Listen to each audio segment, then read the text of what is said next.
тебе, счастья. Вот молодец! Сердечно поздравляю вас с этим особенным днем в истории нашей страны, Днем Победы. Она ковалась на фронтах, в кровопролитных битвах, глубоко в тылу, благодаря самоотверженному труду всего народа. Героизм наших земляков изложен на страницах книг, воспет в стихах и песнях. Имена Төлегена Тохтарова, Владимира Мызы, Касыма Кайсенова, Изгута Айтыкова и многих других героев носят населенные пункты, улицы, школы нашей страны. Бүгінгі мерекеде баршаңызға зор денсаулық, амандық және бейбіт өмір тілеймін. С праздником Великой Победы! Жеңіс күні құтты болсын! И вот я узнал, говорю, о победе два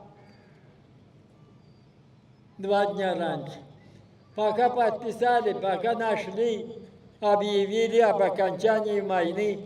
Вот 79 лет назад, 9 мая. С Днем Победы вас всех!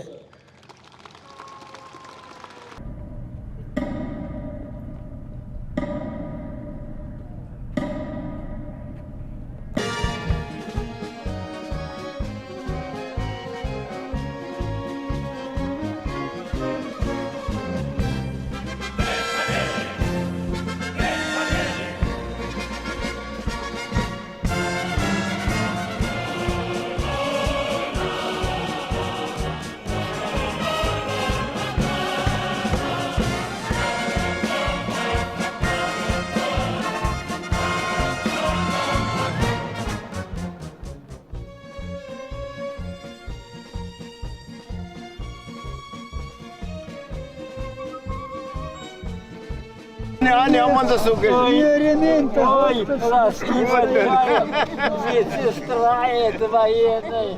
Часто туда ходит. Большой, счастливый расти. Счастья много тебе. Много лет. Спасибо.